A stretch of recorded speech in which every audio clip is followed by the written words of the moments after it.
Dear students, आज के lecture में हम लोग पढ़ेंगे इलेक्ट्रोलिसिस एंड इट्स प्रोडक्ट। तो इलेक्ट्रोलिसिस क्या है? द इलेक्ट्रोलिसिस मीनिंग से ही क्लियर है, यानी जो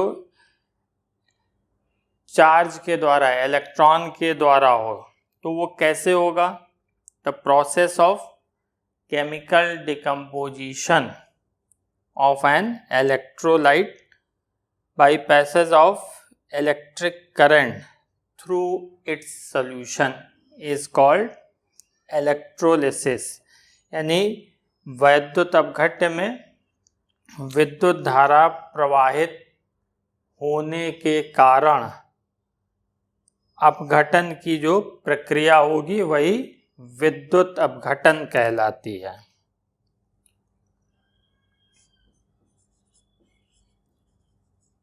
The process of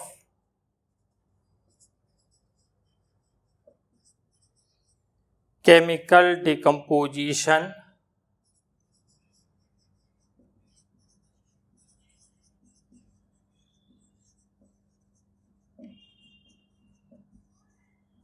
of an electrolyte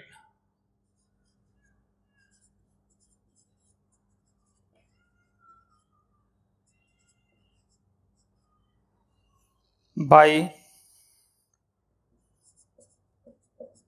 passage of electric current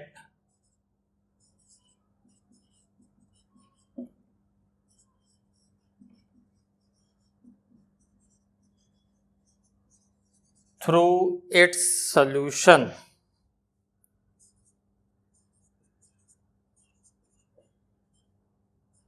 is called electrolysis।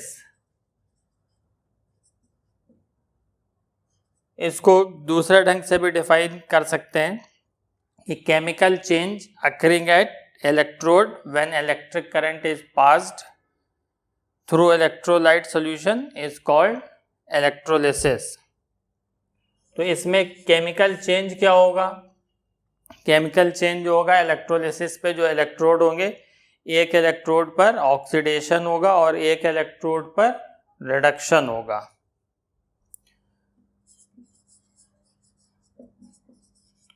Chemical change कैसा चेंज? ऑक्सीडेशन एंड रिडक्शन, दोनों में से कोई भी या दोनों। occurring at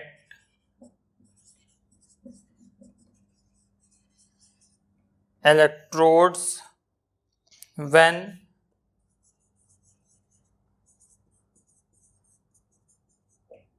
electric current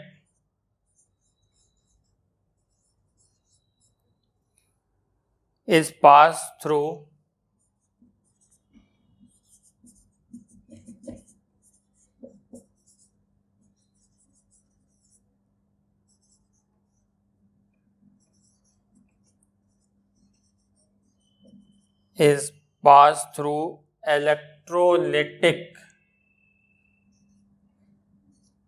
electrolytic solution is called electrolysis।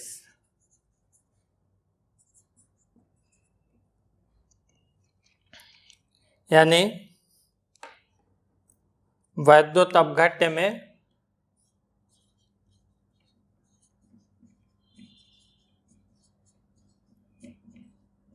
विद्युत धारा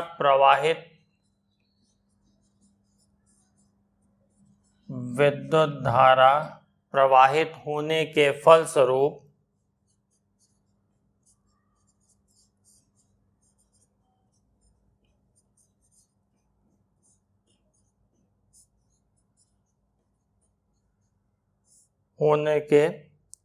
फलस्वरूप अपघटन की प्रक्रिया। तो अपघटन कैसा? रासायनिक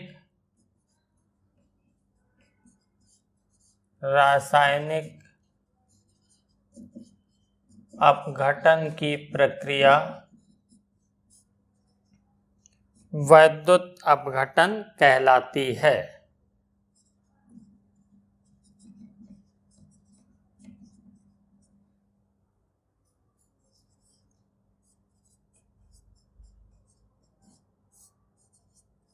इसको दूसरे ढंग से भी हम लिख सकते हैं, जब किसी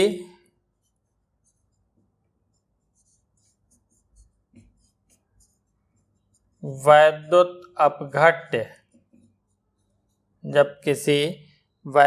अपघट्य में से विद्युत धारा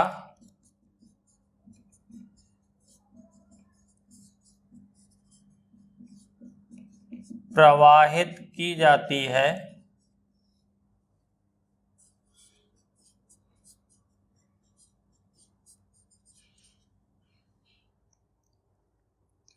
तब इलेक्ट्रोडों पर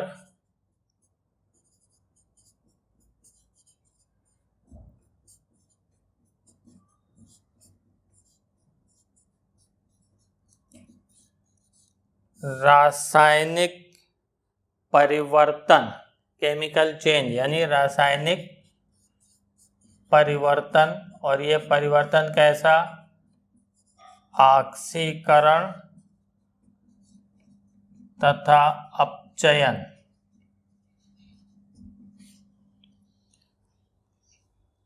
होता है, तब इस प्रक्रिया को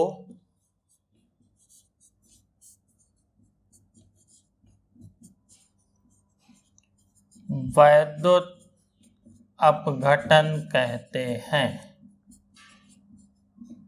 ये आप जानते हैं, वैद्युत अपघटन जो है वो हम किस में करेंगे, एक सेल में। तो जो सेल यूज करते हैं वैद्युत अपघटन के लिए, उसको हम जो है वो वैद्युत अपघटनी सेल या इलेक्ट्रोलिटिक सेल यूज करते हैं, इलेक्ट्रोलिटिक सेल कहते हैं।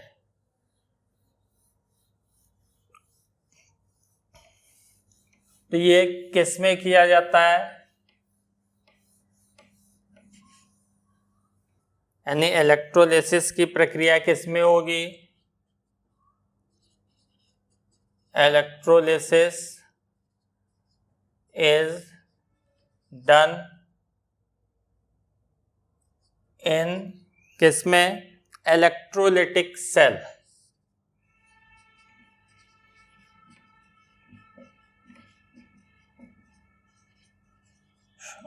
यानी इसको हम कह सकते हैं कि जिस डिवाइस में इलेक्ट्रोलिसिस की जाती है उसको इलेक्ट्रोलिटिक सेल कहते हैं। ठीक है, यानी वैद्युत अपघटन की जो प्रक्रिया होगी, वैद्युत अपघटन की प्रक्रिया में जो प्रयुक्त उपकरण होगा या जो डिवाइस होगा उसको हम वैद्युत अपघटनी सेल कहते हैं। अब इस सेल में जो है इलेक्ट्रोड लगे होते हैं, इलेक्ट्रोडों की हेल्प से जो है हम ये इलेक्ट्रोलिसिस की प्रोसेस करते हैं।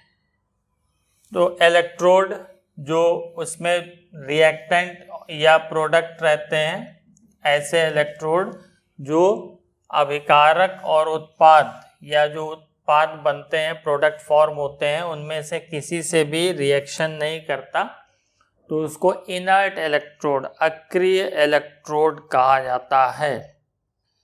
एक जनरली जो है मेटेलिक इलेक्ट्रोड हम यूज़ करते हैं, और ऐसे मेटेलिक इलेक्ट्रोड जो किसी भी फाइनल प्रोडक्ट जो इलेक्ट्रोलिसिस से बना है से रिएक्शन नहीं करेगा, तो उसको इनर्ट इलेक्ट्रोड कहा जाता है। यानी विद्युत अपघटन के लिए हम धात्विक इलेक्ट्रोडों का प्रयोग करते हैं इस विद्युत अपघटनी सेल में, और वो इलेक्ट्रोड किसी भी अंतिम उत्पाद जो विद्युत अपघटन से प्राप्त हुआ है से क्रिया अगर नहीं करता है तो उसको निष्क्रिय इलेक्ट्रोड कहते हैं। जैसे फॉर एग्जाम्पल, बहुत सारे एग्जाम्पल आप लोग जानते हैं,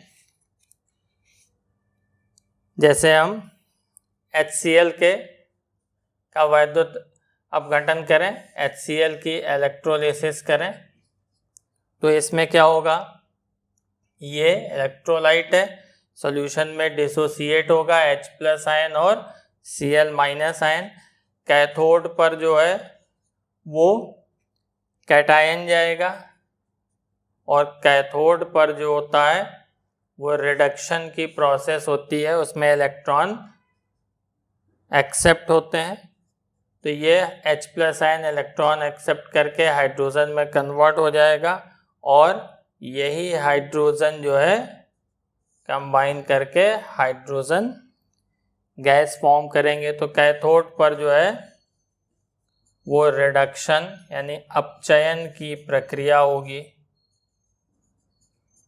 एनोड पर Cl- आयन जाएगा, और एनोड पर ऑक्सीडेशन होता है, ऑक्सीडेशन में इलेक्ट्रॉन लूज होते हैं, इलेक्ट्रॉन त्यागे जाते हैं, तो ये इलेक्ट्रॉन लूज करके Cl में कन्वर्ट होगा, और ये Cl नेसेंट Cl है, कंबाइन करके Cl2 बना लेगा।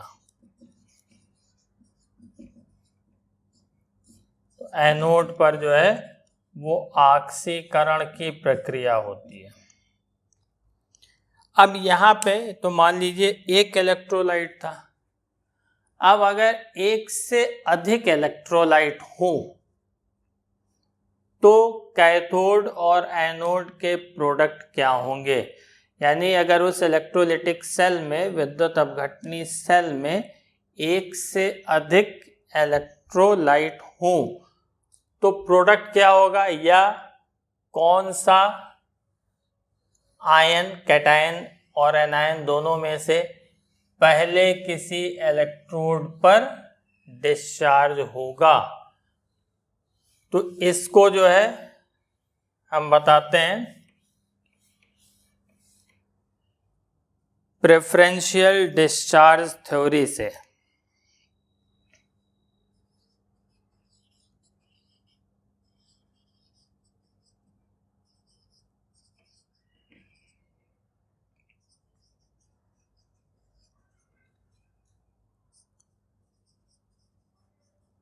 प्रेफरेंशियल डिस्चार्ज थ्योरी या तुलनात्मक विसर्जन विभव,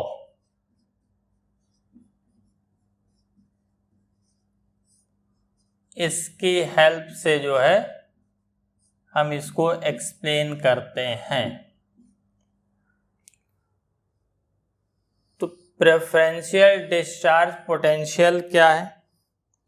प्रेफरेंशियल डिस्चार्ज पोटेंशियल ये कहता है कि अगर एक से more than one type ion है, सिमिलर आइदर कैटायन और एनायन, यानी एक से अधिक टाइप के कैटायन है या एक से अधिक टाइप के एनायन है, तो वो जिस इलेक्ट्रोड की ओर अट्रैक्ट होंगे तो वो कैटायन या एनायन जो है पहले डिस्चार्ज होगा, जिसके लिए कम एनर्जी की आवश्यकता होगी, और जिस पोटेंशियल पर वो डिस्चार्ज होता है उसी को डिस्चार्ज पोटेंशियल कहा जाता है।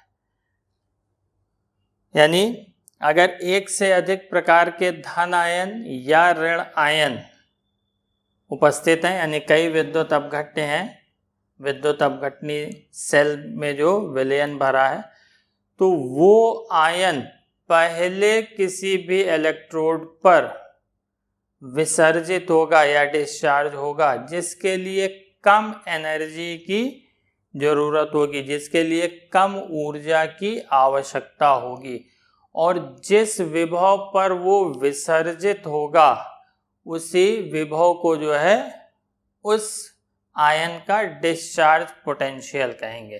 तो अगर कई कैटायन या कई एनायन है तो जिसका विसर्जन विभव डिस्चार्ज पोटेंशियल लो होगा वो पहले डिस्चार्ज होगा। ऐसा नहीं है कि सारे के सारे आयन जो है वो एक साथ डिस्चार्ज होंगे, ऐसा नहीं होता। तो इसके लिए जो ये थ्योरी है ये क्या बताती है, it states that if more than one type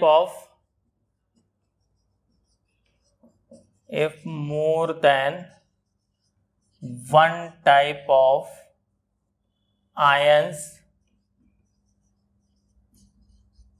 are present या ions are attracted towards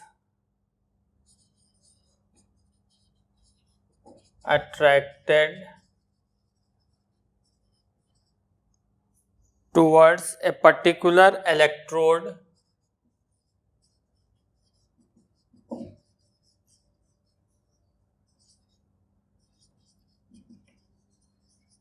then the one discharged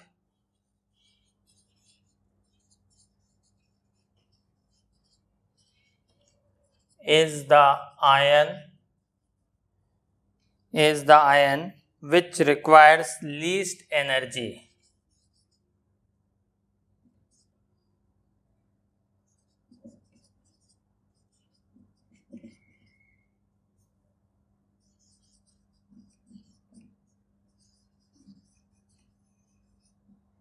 Which requires least energy. The potential at which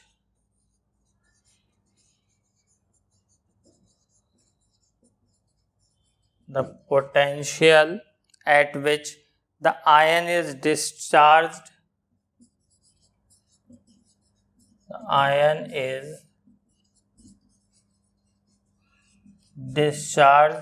or deposited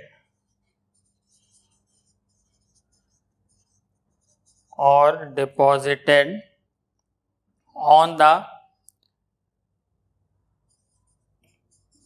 appropriate electrode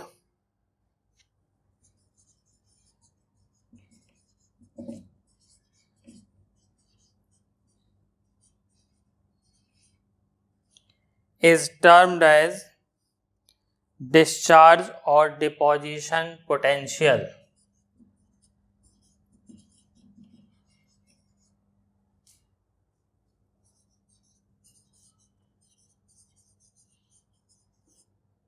Discharge or deposition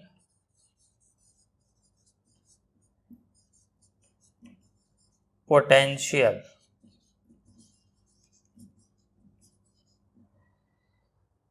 यानी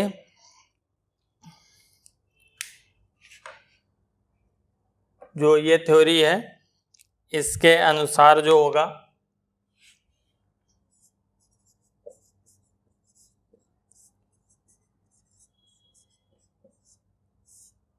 इसके अनुसार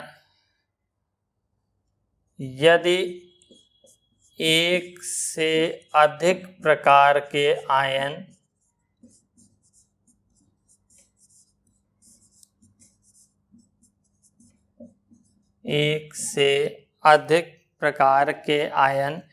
एक साथ किसी electrode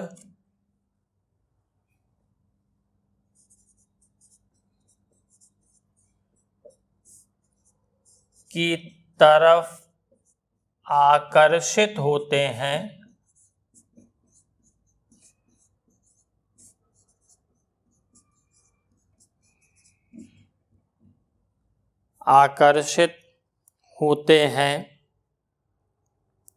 तब वह ion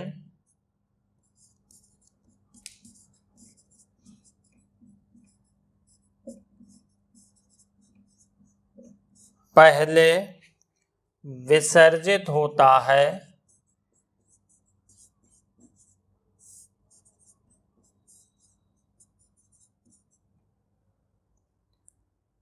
जिसे विसर्जित होने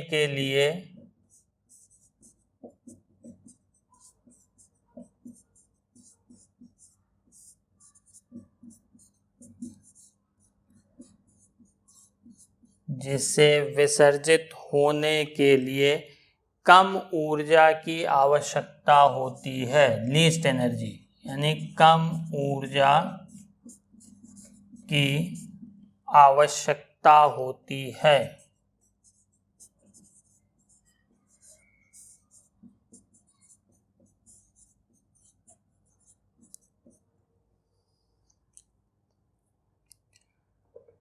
तथा वह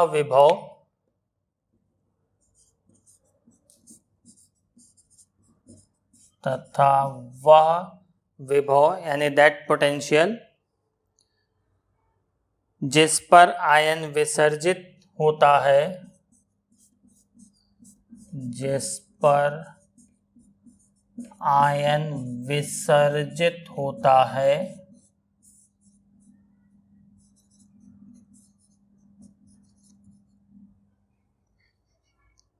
उसे विसर्जन विभव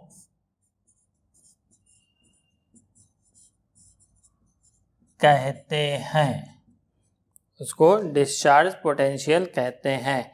जैसे H+ हाइड्रोजन आयन, इसका जो है डिस्चार्ज पोटेंशियल सोडियम आयन से कम होता है जब जो है हम प्लेटिनम इलेक्ट्रोड यूज करते हैं। लेकिन यही चीज प्लेटिनम इलेक्ट्रोड मतलब यहाँ पे प्लेटिनम कैटायन कैथोड पे जाते हैं, तो प्लेटिनम जो है यहाँ कैथोड की तरह यूज किया जाए। अगर यही चीज जो है हम मरकरी कैथोड यूज करें तो इसका जस्ट रिवर्स हो जाता है। H+ आयन का डिस्चार्ज पोटेंशियल जो है वो अगर हम मरकरी को एज ए कैथोड यूज करें तो अधिक होता है। यानी अगर हम प्लेटिनम इलेक्ट्रोड का यूज कर रहे हैं, अगर सॉल्यूशन में H+ आयन और सोडियम आयन दोनों प्रेजेंट हैं, तो इसमें H+ का डिस्चार्ज पोटेंशियल, H+ का विसर्जन विभव कम है, तो ये पहले कैथोड पे जाएगा, यानी कैथोड पे हाइड्रोजन फॉर्म होगी। वही चीज अगर मरकरी एज ए इलेक्ट्रोड है, मरकरी कैथोड की तरह यूज हो रहा है, तो सोडियम पहले डिस्चार्ज होगा। तो ये चीज जो है आपको ध्यान रखनी पड़ेगी। तो कुछ कैटायन और एनायन के डिस्चार्ज पोटेंशियल का हम ऑर्डर लिख दे रहे हैं, इसको ध्यान रखिएगा कि कौन सा आयन कब डिस्चार्ज होगा।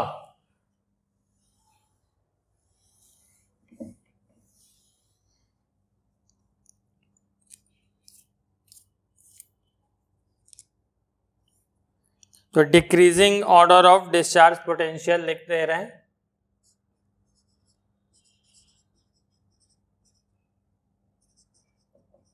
Decreasing order of discharge potential of some ion, यानी कुछ आयनों के विसर्जन विभव का घटता क्रम।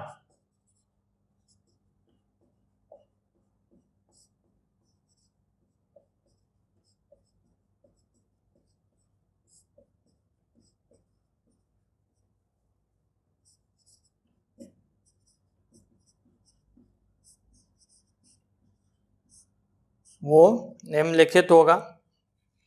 जैसे कैटायन धन आयन के लिए K+, Na+, Ca2+, Mg2+, Al+3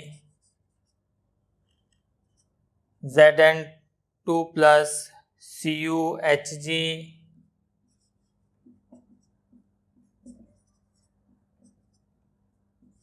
silver. तो इस तरह से बहुत से लिखे जा सकते हैं। और एनायन के लिए जो होगा SO4 2 minus NO3 minus OH minus Cl minus Br minus I minus. यानी अगर इसमें मान लीजिए किसी इलेक्ट्रोलाइटिक सॉल्यूशन में विद्युत अपघटनी विलयन में K+ और Cu2+ दोनों प्रेजेंट है, तो ये पहले डिस्चार्ज होगा। क्यों? इसका डिस्चार्ज पोटेंशियल कम है, ये डिक्रीजिंग ऑर्डर घटते क्रम में लिखा है। इसी तरह से अगर एनायन है, उसमें सल्फेट आयन और क्लोराइड आयन दोनों प्रेजेंट हैं, तो एनोड पर जो है क्लोराइड आयन Cl- आयन पहले डिस्चार्ज होगा, ना कि सल्फेट आयन। अब इसको जो है कुछ एग्जाम्पल के हेल्प से समझते हैं कैसे होगा। जैसे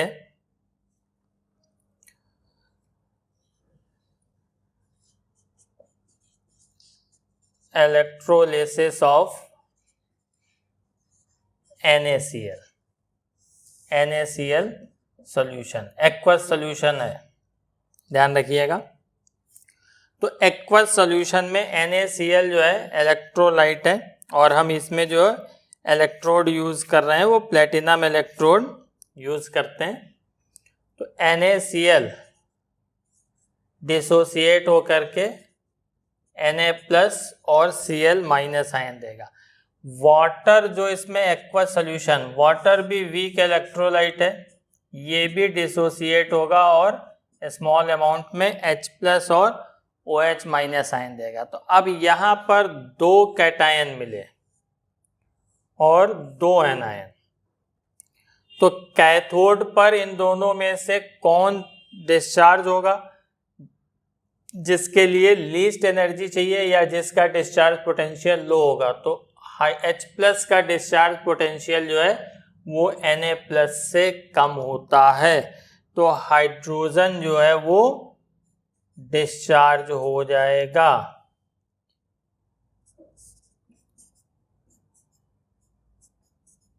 और हाइड्रोजन गैस फॉर्म होगी कहाँ? कैथोड पर। अब एनोड पर Cl- और OH-, तो इसमें Cl- का डिस्चार्ज पोटेंशियल लो होता है, तो Cl- जो है वो डिस्चार्ज होगा, यानी उसका ऑक्सीडेशन होगा, और क्लोरीन गैस जो है वो एनोड पर फॉर्म होगी। और सॉल्यूशन में आपका बचेगा क्या?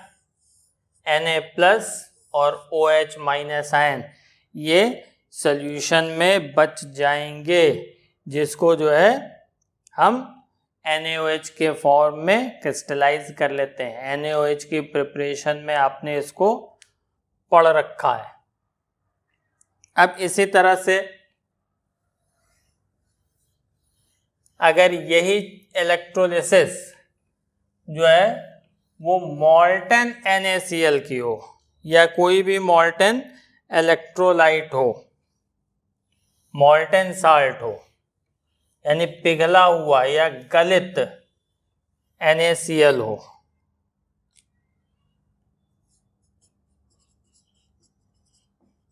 इलेक्ट्रोलिसिस ऑफ मॉल्टन, मॉल्टन यानी गलित NaCl, तो इस केस में क्या होगा? ये डाउन सेल यूज किया जाता है सोडियम के प्रिपरेशन में, जो है इसको आप पढ़ेंगे। तो इसमें जब हम NaCl मॉल्टन जो है पिघला हुआ इसकी इलेक्ट्रोलिसिस करेंगे तो ये जो है डिसोसिएट होगा, वियोजित होगा Na+ और Cl- में, और सिंपली कैथोड पर जो है वो सोडियम आयन रिड्यूस हो जाएगा और सोडियम मेटल फॉर्म होगी। एनोड पर जो है वो Cl- आयन जाएगा और इसका ऑक्सीडेशन होगा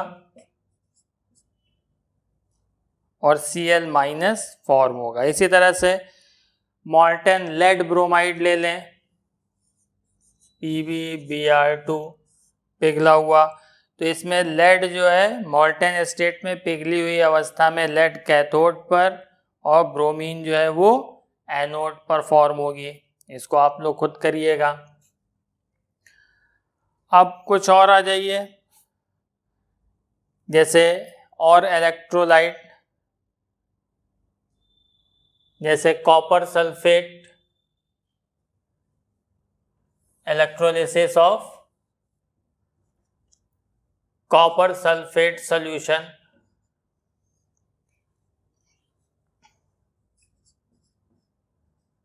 यूजिंग प्लेटिनम इलेक्ट्रोड, यानी हम प्लेटिनम के इलेक्ट्रोड का यूज करें तो कॉपर सल्फेट के इलेक्ट्रोलिसिस पे क्या मिलेगा। Copper sulphate electrolyte aqueous solution में ये Cu2+ और SO4 में डिसोसिएट होगा। वाटर जो उसमें प्रेजेंट है वीक इलेक्ट्रोलाइट है, ये भी स्मॉल अमाउंट में डिसोसिएट होगा H+ और OH- में। तो कैथोड पर जो है, अब देखिए यहाँ पे दो कैटायन मिले, क्यूप्रिक आयन और H+। तो H+ और क्यूप्रिक आयन में Cu2+ का जो है डिस्चार्ज पोटेंशियल लो होता है, Cu+2 का विसर्जन विभव कम होता है, तो ये पहले विसर्जित हो जाएगा, यानी ये पहले जो है ये रिड्यूस हो जाएगा। अब यहाँ पर दो एनायन है, एनोड पर SO4 और OH- में से OH- का डिस्चार्ज पोटेंशियल लो होता है, तो एनोड पर जो है वो OH- आयन जाएगा और ऑक्सीजन गैस लिबरेट होगी, वहां पर ऑक्सीजन फॉर्म होगी।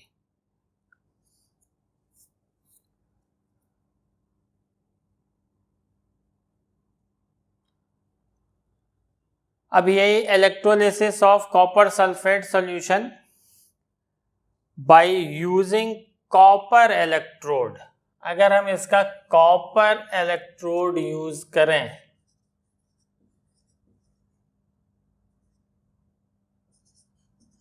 तो क्या होगा। कॉपर इलेक्ट्रोड अगर हम यूज करें,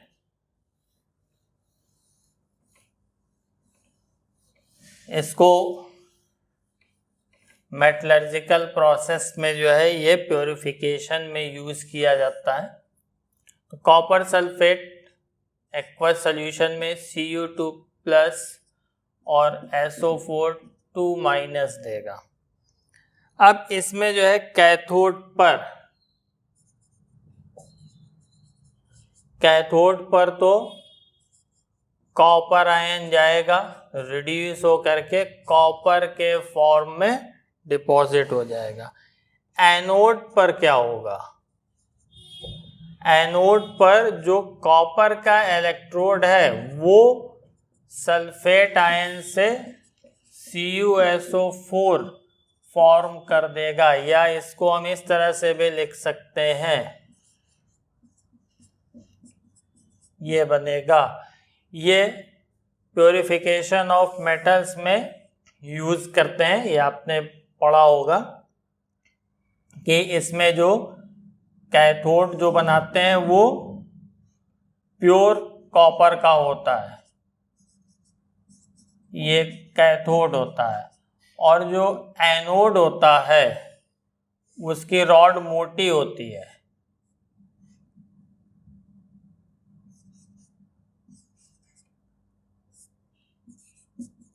ये एनोड की तरह वर्क करेगा और ये इम्प्योर कॉपर होगा, अशुद्ध कॉपर होगा, और इसमें copper sulphate as a electrolyte fill किया रहता है। तो इस इलेक्ट्रोलाइट से जो Cu+2 मिलेगा वो जो है कैथोड पे डिपॉजिट होता जाएगा, और इसी के इक्वल अमाउंट में, इसी के बराबर की मात्रा जो होगी वो एनोड की डिसॉल्व होकर के सोल्यूशन में आ जाएगी, और अदर इम्प्योरिटीज जो होती हैं वो एनोड के नीचे डिपॉजिट हो जाती हैं, जिसको एनोड मड कहते हैं। तो ये मेटलर्जिकल प्रोसेस में जो है आपका यूज किया जाता है। तो इस तरह से ये इलेक्ट्रोलिसिस, और इलेक्ट्रोलिसिस के क्या प्रोडक्ट होंगे डिपेंड करेगा कैसा इलेक्ट्रोड आपने यूज किया है, इनर्ट इलेक्ट्रोड या मेटल इलेक्ट्रोड में कैसा, उस पर डिपेंड करेगा। तो इतनी चीज समझ में आ गई होगी। तो आज के लेक्चर में बस इतना ही। Thanks for watching.